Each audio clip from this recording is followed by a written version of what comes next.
Good afternoon students. इस video के अंतर्गत हम लोग जोरदार कथन यानी इंग्लिश में कैसे अनुवाद करते हैं, उनकी क्या विशेषताएं होती हैं, उसके विषय में जानकारी प्राप्त करें। मोहन न केवल पढ़ता है बल्कि समझता भी है। मोहन न केवल पढ़ता है बल्कि समझता भी है। Mohan not only reads, Mohan not only reads but also understands. Mohan not only reads but also understands. Mohan न केवल सुंदर है बल्कि तेज भी है। मोहन न केवल सुंदर है बल्कि तेज भी है। Mohan is not only beautiful, Mohan is not only beautiful या हैंडसम बट आल्सो इंटेलिजेंट। तेज भी है मतलब बुद्धिमान भी है। Mohan is not only beautiful but also intelligent. तीसरा, मोहन न केवल छात्र है बल्कि नेता भी है। मोहन न केवल छात्र है बल्कि नेता भी है। Mohan is not only a student, Mohan is not only a student but also a leader, but also a leader. Mohan is not only a student but also a leader.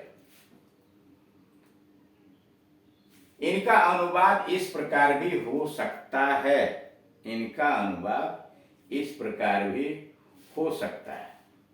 Mohan न केवल सुंदर है बल्कि तेज भी है। मोहन न केवल सुंदर है बल्कि तेज भी है।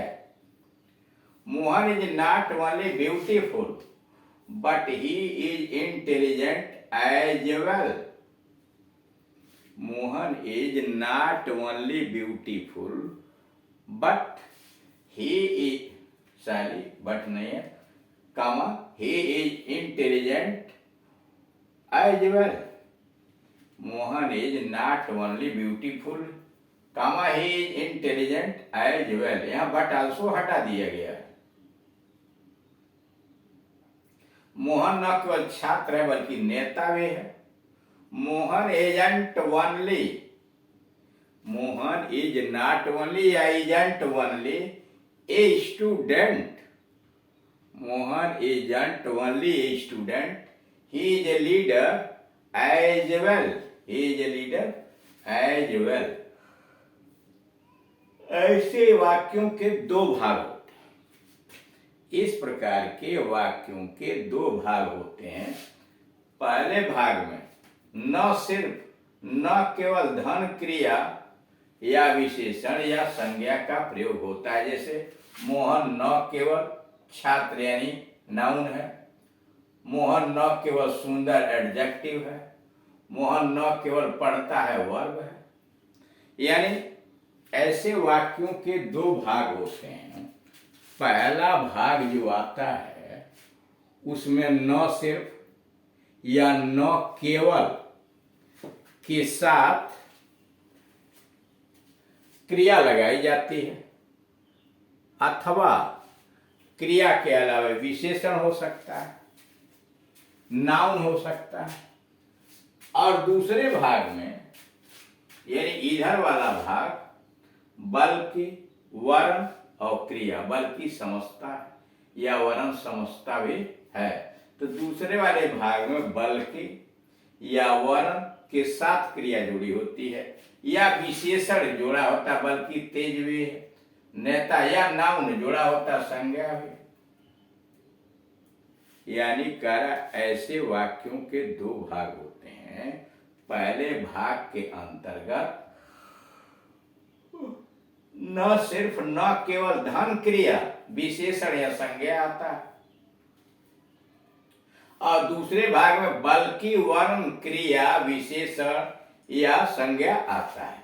इस प्रकार के वाक्यों के दूसरे भाग पर अधिक जोरदार बनाया जाता है। इस प्रकार के दूसरे भाग पर अधिक जोर डाला जाता है, यानी इधर वाले भाग पर बल्कि समझता भी है, बल्कि तेज भी है, बल्कि नेता भी है, दूसरे वाले पर ज्यादा जोर डाला जाता है। अर्थात ऐसी क्रिया विशेषण या संज्ञा के अधिक जोरदार इंफेक्टिक बनाया जाता है, यानी बाद वाला चाहे क्रिया हो, एडजेक्टिव हो या नाउन संज्ञा हो, उसको अधिक जोरदार बनाया जाता है। रूल्स बनाने के तरीके क्या है? पहला, डॉट डॉट मतलब पहले शब्दों को कुछ रख लीजिए, उसके बाद नॉट ओनली, यानी यहां हो गया नाउन या सब्जेक्ट जो भी है, नॉट ओनली धनवर्ग या एडजेक्टिव या नाउन धन, बट आल्सो वर्ब या एडजेक्टिव या नाउन। पहला है नॉट ओनली के बाद वर्ब हो सकता है, एडजेक्टिव हो सकता है, नाउन हो सकता है। फिर बट आल्सो के बाद वर्ब के बाद एडजेक्टिव या नाउन, यानी वर्ब, एडजेक्टिव, नाउन, इन तीनों से कोई हो सकता है। दूसरे का ए है तरीका, जैसे यहां दिया मोहन, ए कर्ता क्रिया डाल दिया, नॉट ओनली ब्यूटीफुल, यानी वर्ब, नाउन, एडजेक्टिव है, एडवर्टिव लगा। और दूसरा क्या है? दूसरा है फिर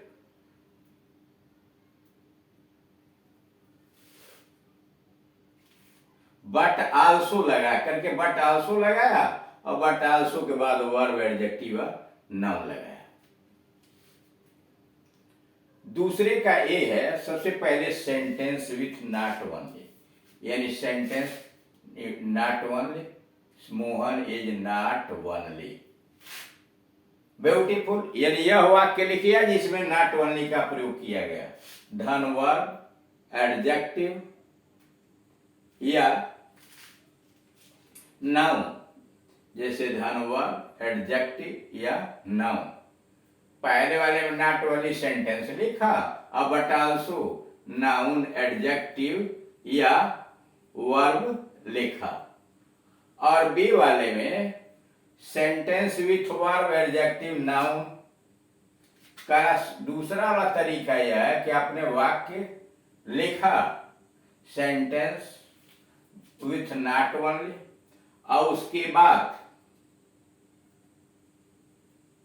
verb, adjective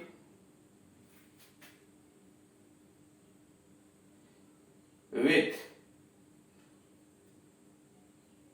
verb, adjective, noun as well.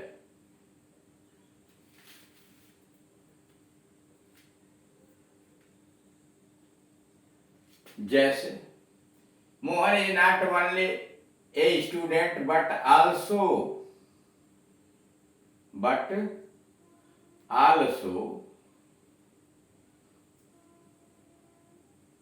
Sorry, यहां है Mohan is not only beautiful, sentence लिखा और उसके बाद एज वेल लिखा, एज वेल। नोट, ऐसे वाक्यों में नॉट ओनली बट आल्सो या एज वेल के साथ उपयुक्त शब्द का प्रयोग होता है। कर ऐसे वाक्यों में नॉट ओनली बट आल्सो या एज वेल के साथ उपयुक्त शब्द का प्रयोग करते हैं। यदि अनमेल या बेमेल शब्दों का प्रयोग इस प्रकार न करें, इसलिए अनमेल या बेमेल शब्दों का प्रयोग इस प्रकार न करें। पहला है not only Mohan is a student, not only Mohan is a student but also a reader, not only Mohan is a student but also a leader. दूसरा, not only Mohan reads but also plays, not only Mohan reads but also plays. ये दोनों वाक्य गलत हैं। Note number 2, कुछ वाक्यों में केवल बल्कि या वरन का प्रयोग होता है। कुछ ऐसे वाक्य आते हैं जिसमें बल्कि या वरन इन्हीं में से कोई शब्द प्रयोग होता है, और न केवल न सिर्फ नहीं आता, केवल बल्कि आता है या वरन आता है, न केवल न सिर्फ नहीं आता। ऐसे बल्कि या वरन का अर्थ होता है के विपरीत। ऐसे बल्कि या वरन का अर्थ होता है के विपरीत। इस प्रकार के बल्कि का अर्थ होता है ऑन द कॉन्ट्रेरी। ऐसे बल्कि का प्रयोग होता है ऑन द कॉन्ट्रेरी। केवल मोहन पढ़ता है, वनली मोहन रीड्स। केवल मोहन पढ़ता है, वनली मोहन रीड्स। मोहन केवल पढ़ता है, मोहन वनली रीड्स। देखिए, पहले में वनली मोहन के पहले लगा है और दूसरे में रीड्स के पहले लगा है, इसलिए यहाँ मोहन पर दबाव डाला जा रहा है, यहाँ पढ़ने पर दबाव डाला जा रहा है। मोहन केवल सुंदर है, मोहन इज वनली ब्यूटीफुल। यहाँ केवल ब्यूटीफुल पर दबाव डाल रहा है, मोहन इज वनली ब्यूटीफुल। ऐसे वाक्यों में वनली का स्थान उपयुक्त शब्द के पहले रखना चाहिए, अन्यथा वाक्य का अर्थ बदल जाएगा। कर ऐसे वाक्यों में वनली का प्रयोग उपयुक्त शब्द के पहले रखिए, अन्यथा वाक्य का अर्थ ही बदल जाएगा। अब अगला पैटर्न, खेत का खेत बह गया। Field after field was washed away. खेत का खेत बह गया, field after field was washed away. गांव का गांव जल गया। Village after village was burnt down. Village after village was burnt down. ऐसे वाक्यों में संज्ञा धन का धन संज्ञा के प्रयोग से वाक्य जोरदार बन जाते हैं। ऐसे वाक्यों में संज्ञा धन का धन संज्ञा के प्रयोग से वाक्य जोरदार बन जाते हैं।